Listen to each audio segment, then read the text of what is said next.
Hey Falcons, this is Mrs. Micah in the Falcon Library, and this quick video is for book talks for your third quarter book project with Miss Pollock and Miss Salke. Let's get started. First up, we have Cinderella is Dead by Kaylin Bayron. Don't forget, Kaylin Bayron is our author visit in March, and she'll be here on March 13th. This is a fractured fairy tale where Kaylin Bayron takes the original story of Cinderella, the fairy tale, and turns it upside down. The main character is 16-year-old Sophia, and this is a dystopian novel where Sophia lives in this kingdom where the king requires that all the young ladies must report to the ball every year so that they can be married off to the townsmen. Sophia is not having it. She's not interested. So she's on the run and they're after her. Find out what happens to Sophia in Cinderella is Dead. Next, we have If I Stay by Gail Forman. This is realistic fiction. In it is 17-year-old Mia. She is a senior. She's looking to apply to college. She's a very accomplished musician. She plays the cello in the school orchestra, and she's looking to go to Juilliard, which is a music college in New York City. There's a great snowfall, a big snow blizzard, and Mia is in the car with her parents and her little brother. And tragically, there is a terrible car accident and her parents are killed instantly.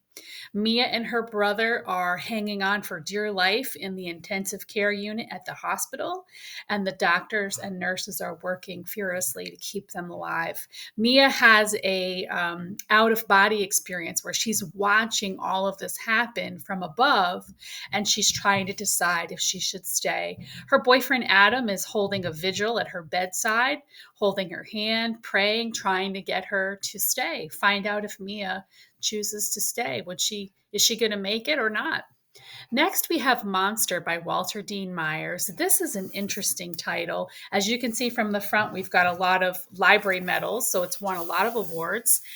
This is written in a different type of format. It's written in movie script style, and it also has diary entries. The main character is 16-year-old Steve Harmon, and he's being accused as being a lookout for his friends during a robbery of a Harlem drugstore. It goes badly, and someone is murdered in the robbery.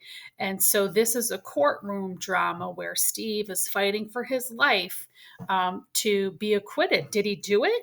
Is he guilty? Is he innocent? Is he really the monster that the prosecutor suggests he is? How did Steve get here? Find out what happens to Steve in Monster.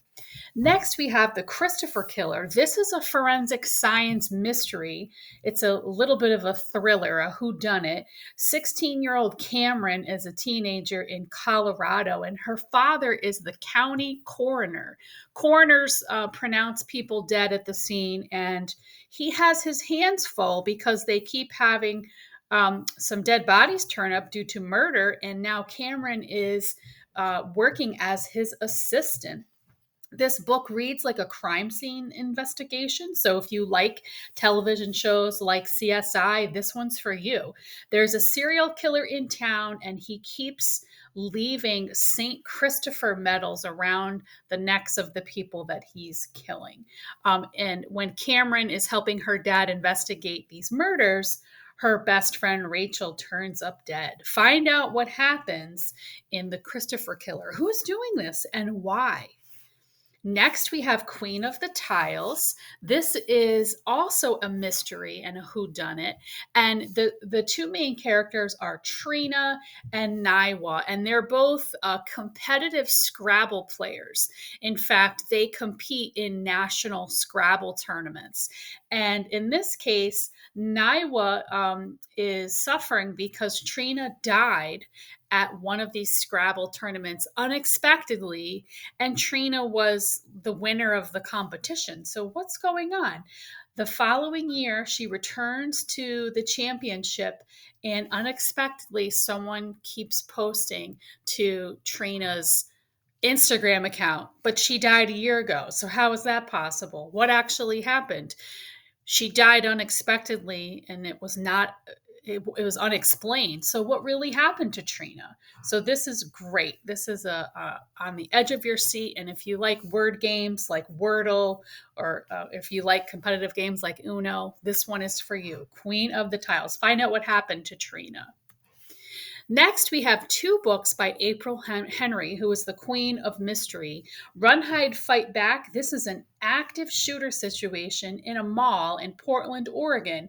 It's the scene of a mass shooting, and there's more than one shooter. There's 6 teens that are hiding out in the back of a store trying to figure out how to get to safety. The main character is a girl named Miranda who has the misfortune of shoplifting while this happened. And a couple of the other kids are working in the store.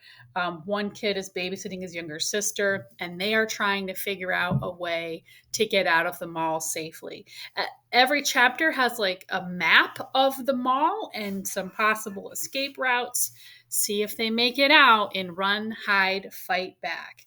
Next, we have Two Truths and a Lie. This one's a little different. This is a theater troupe, a theater acting group is on the road. They're headed to a competition, and a snowstorm makes their travel impassable. They end up stopping at this kind of rundown hotel to wait out the storm. There's another team from another school that's actually a robotics team that they're headed to a competition, and they can't get there either. So these two groups kind of hang out, decide they're going to play Two Truths and a Lie to pass the time.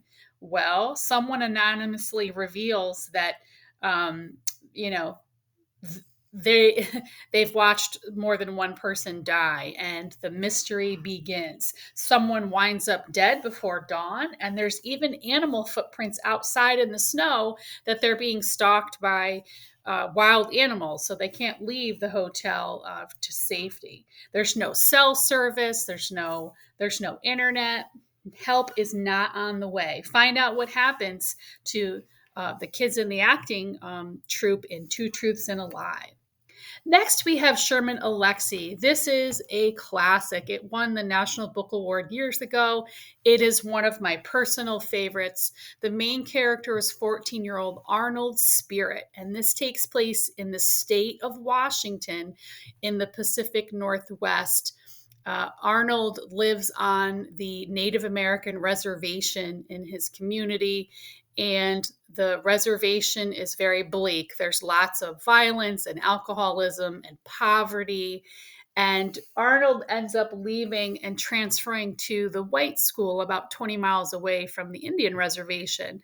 And his parents understand that he needs opportunities, and he's smart, and but his tribe absolutely turns their back on Arnold. Arnold joins the basketball team at this other school, and when his team goes to play his former high school's team, all the members of his tribe stand up in the stands and turn their back on him. So Arnold's having a time of it. He survives by drawing, and you'll see drawings like this one throughout. It's one of the funniest books I've read, and again, one of my favorites. Find out what happens to Arnold. Does he survive his new high school? He's often the victim of bullies in multiple places as well, but again, a favorite. Next, we have another title by Kaylin Bayron. These two are number 1 and number 2 in the series.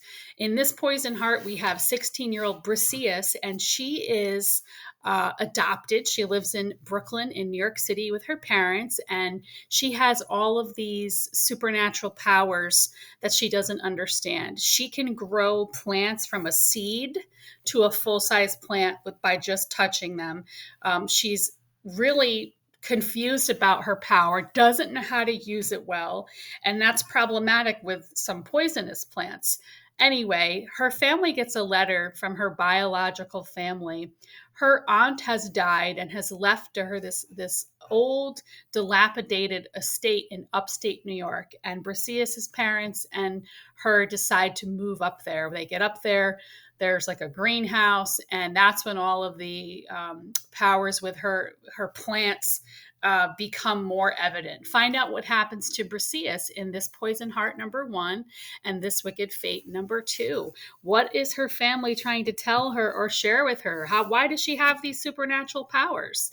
Again, Kaylin Bayron will be visiting us on Wednesday, March 13th. And then lastly, we've got You're Not Supposed to Die Tonight, also Kaylin Bayron.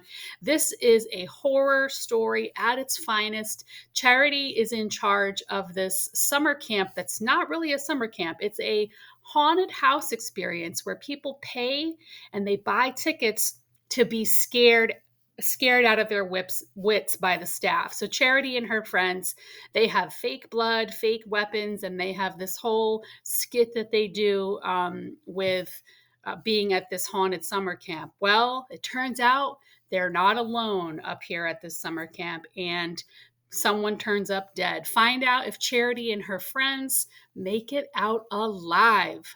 And that's it, friends. Thanks for listening to our book talks today. I hope you pick a great one and stay tuned for more screencasts.